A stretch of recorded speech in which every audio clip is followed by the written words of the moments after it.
കിരൺ ബൈജുവുമായുള്ള കല്യാണിയുടെ വിവാഹം മുടക്കി എല്ലാവരുടെയും മുൻപിൽ വെച്ച് കല്യാണിയെ താലികെട്ടി ഭാര്യയാക്കുകയാണ്.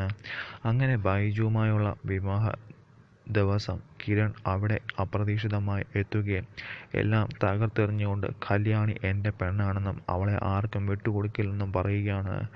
അവളെ ഞാൻ വിട്ടുകൊടുക്കണമെങ്കിൽ എൻ്റെ മരണത്തിന് ഞാൻ മരിക്കണമെന്നും കിരൺ പറയുന്നു. അങ്ങനെ കല്യാണി തിരിച്ചറിയുകയാണ് കിരണിൻ്റെ സ്നേഹം എത്രമാത്രം തന്നോട് വർദ്ധിച്ചുവെന്നും തന്നോടുണ്ടെന്നും. അങ്ങനെ കല്യാണി, നീ എന്നോടൊപ്പം ജീവിച്ചില്ലെങ്കിൽ ഞാൻ വേറൊരു പെണ്ണിൻ്റെ കഴുത്തിൽ താലി കെട്ടുമെന്ന് നീ വിചാരിക്കുകയും വേണ്ട. ചിലപ്പോൾ ഞാൻ ഈ നാട് വിട്ടു പോവുകയോ എൻ്റെ ജീവനൊടുക്കുകയോ തന്നെ ചെയ്യുമെന്നും പറയുന്നു.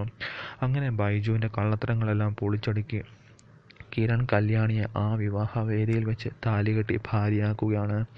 അങ്ങനെ കിരണും കല്യാണിയും ഒന്നിക്കുന്നു. അപ്രതീക്ഷിതമായ ഒരു ട്വിസ്റ്റിലൂടെ അവിടേക്ക്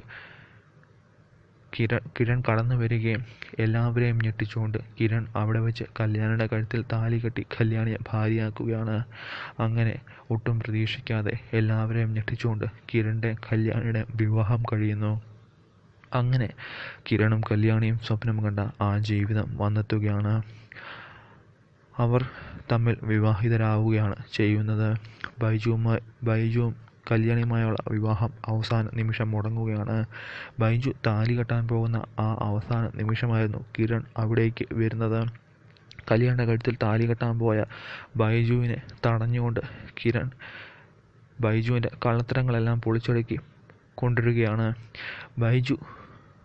അവസാനം ബൈജു ചെയ്ത കുറ്റങ്ങൾക്കും മറ്റുമെല്ലാം പോലീസ് വന്ന് അറസ്റ്റ് ചെയ്യുകയും ബൈജുവിനെ കൊണ്ടുപോവുകയുമാണ് ചെയ്യുന്നത്.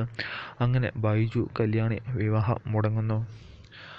ആ തക്കത്തിൽ തന്നെ കിരൺ കല്യാണിയെ വിവാഹം കഴിച്ച് ഭാര്യയാക്കുകയാണ്. ഇവിടില്ലാതെ വേറൊരു പെണ്ണ് ഞാൻ വിവാഹം ചെയ്യില്ലെന്ന് എല്ലാവർക്കും മുൻപിൽ വെച്ച് കിരൺ